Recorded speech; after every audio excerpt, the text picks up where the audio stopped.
2 days without food. You've stopped feeling that part. What you feel is close. The trail is fresh. The prints are clean. You've already walked the route in your head, start to finish. One more walk, the real one, and there's food at the end of it.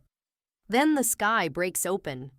Not a drizzle, not a passing shower, a hard, driving rain that refuses to quit. Not in an hour, not by nightfall, not even by the next morning. And just like that, it's all gone. The trail's underwater. The prints are mud. Bare feet on wet stone means one wrong step. And out here, one wrong step means a broken ankle. And a broken ankle out here means you don't make it back at all. The river past camp is already climbing its banks.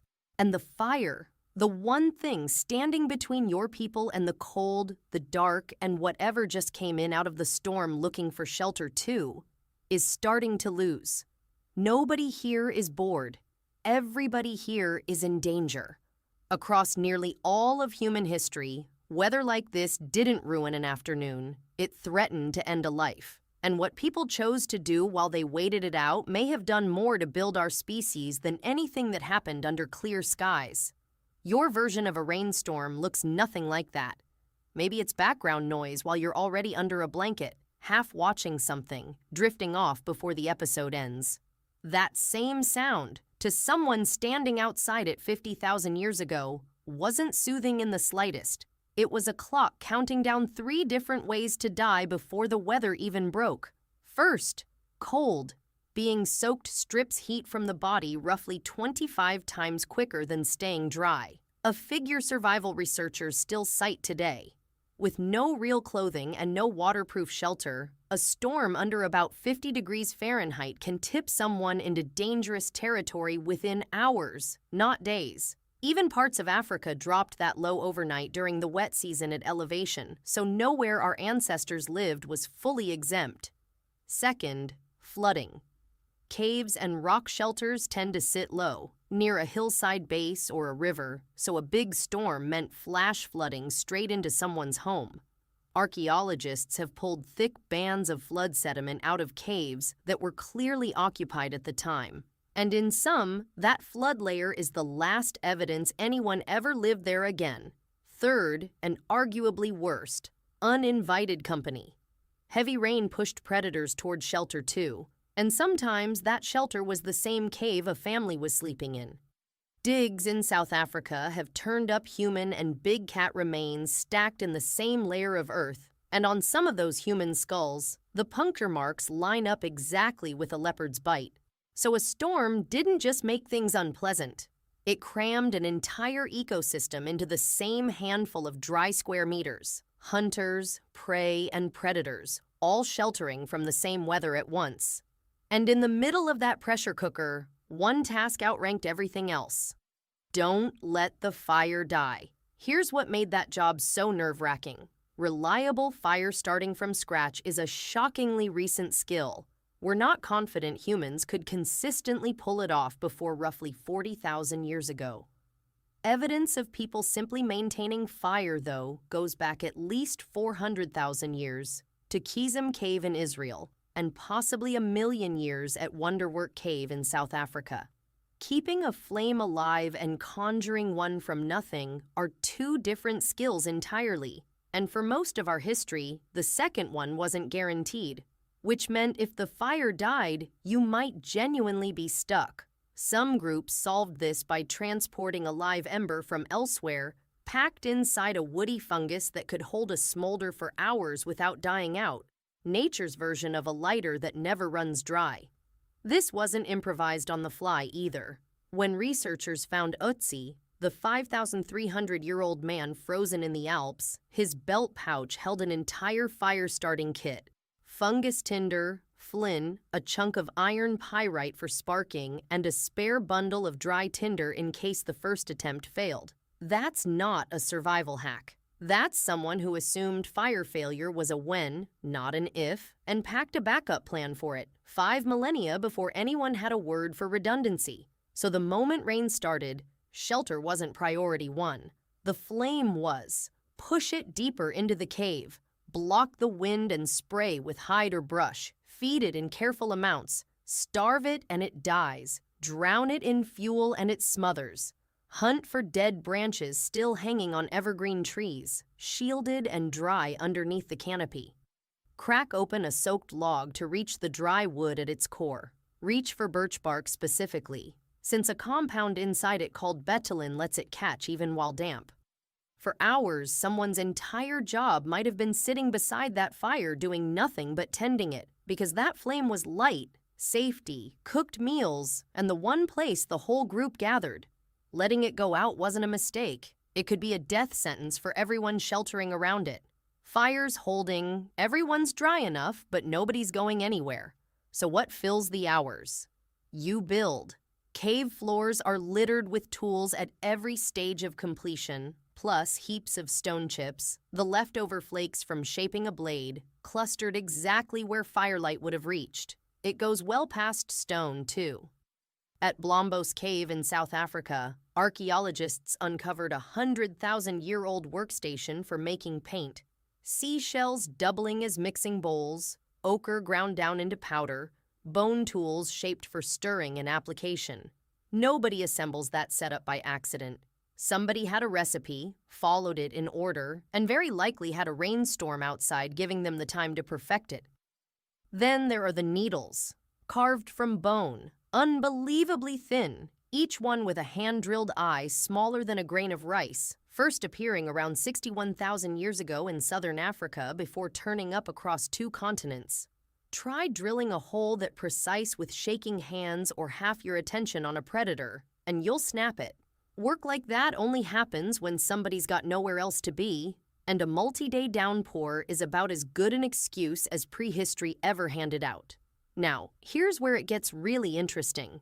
At a Neanderthal site in France called Abri du Maras, researchers recovered a sliver of cord twisted from plant fiber, dated to roughly 52,000 years back, the earliest confirmed evidence of string on Earth. At Hohle Fels in Germany, a 35,000-year-old carved ivory tool turned up with 4 drilled holes and spiral grooves built for one purpose: spinning plant fibers into rope. Somebody didn't just make rope. They engineered a machine for making it. Twisting fiber into cord is slow, repetitive work. In other words, the ideal way to burn a rainy afternoon.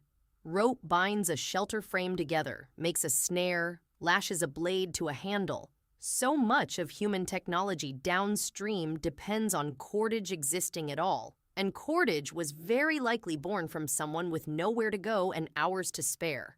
It wasn't only tools and rope. Sibudu Cave in South Africa turned up something nobody expected from 77,000 years back: bedding. Not scattered leaves, actual constructed sleeping mats layered from sedge, rush, and grass, topped with leaves from a plant called Cape Laurel that happens to repel insects, then periodically burned and rebuilt to keep it clean. Somebody wasn't just enduring that cave. They were furnishing it and running pest control, tens of thousands of years before anyone had a name for either. But here's where the story takes a turn nobody expects. Everything so far, the tools, the cord, the bedding, is practical.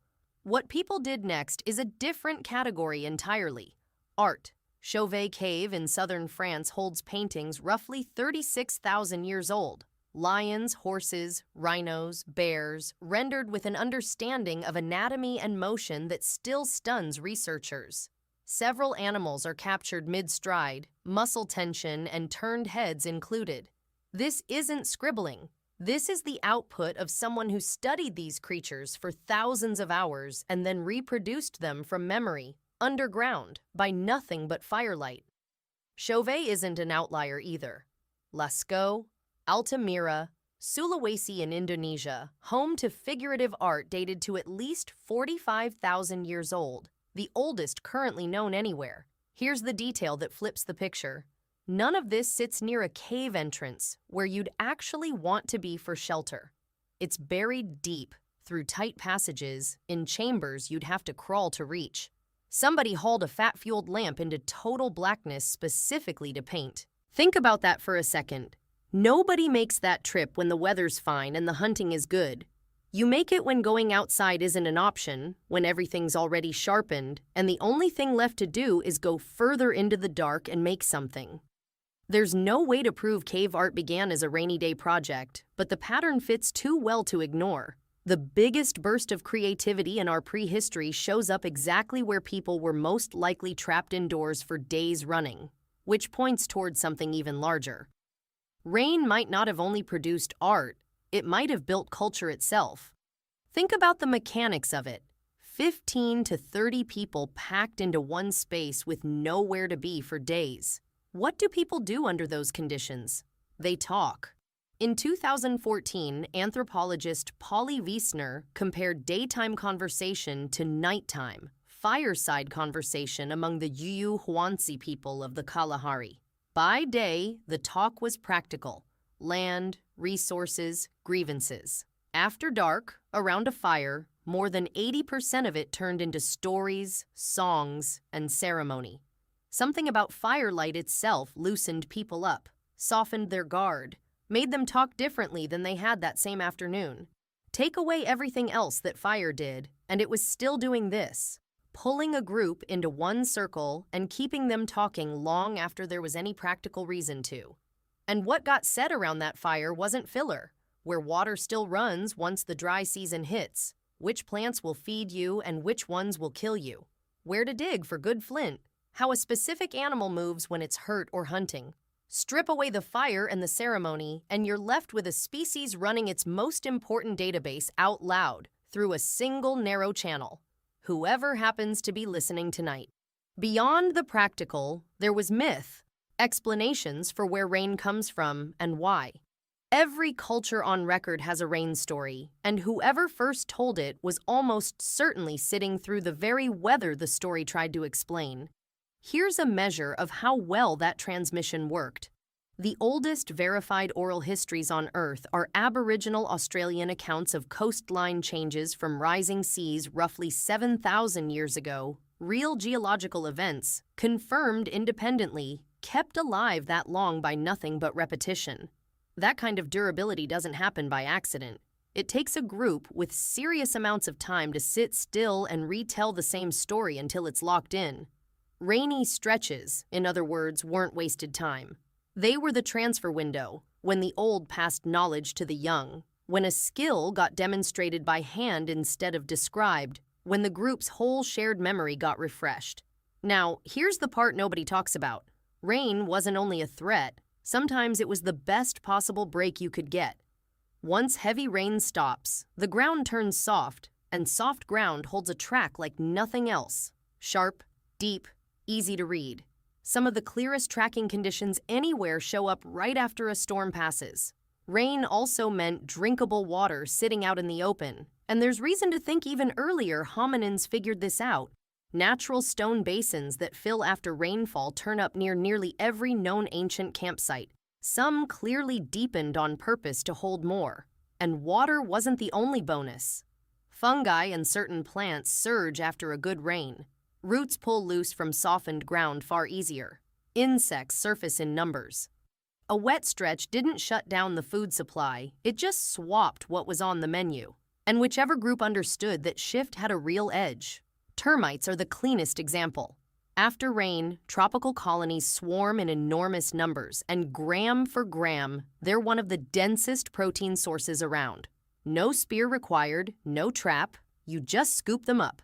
Chimpanzees today still gorge on exactly these swarms right after a storm, which means somewhere, right now, a chimp is doing the primate version of raiding the pantry after a rainy day, minus any of the guilt a person might feel doing the same with a bag of chips. Early humans almost certainly ran the same play, just at a bigger scale.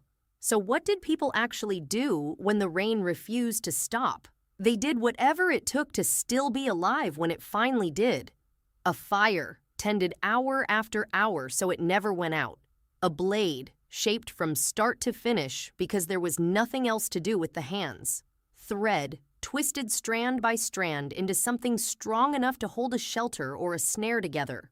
A hide, stitched into something that would matter again the first cold night of winter. Pigment, ground, and carried deep underground to end up on a wall by lamplight. And a story repeated enough times by enough different voices that it outlived everyone who first told it. Then, the second the storm actually broke, they stepped out onto ground gone soft and covered in the clearest tracks they'd ever get. Somewhere back there, that exact storm, the one that trapped a starving hunter 2 days from a meal, that pushed a river over its bank, that nearly smothered the one fire keeping a group alive, is very likely part of the reason you're watching this on a screen right now instead of scratching the same story into stone by firelight. The rain didn't cost our ancestors time. It handed them time. Hour after hour they couldn't spend anywhere else to build everything that came after. Every tool, every stitch of clothing, every story, every animal painted on a wall no sunlight has ever touched. They didn't have the luxury of being bored the way you do.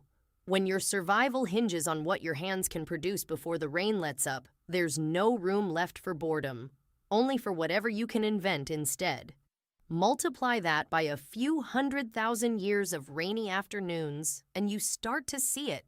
Maybe our entire knack for making things wasn't born on the good days at all. Maybe it was assembled, one storm at a time, by people with nowhere to go and everything left to build.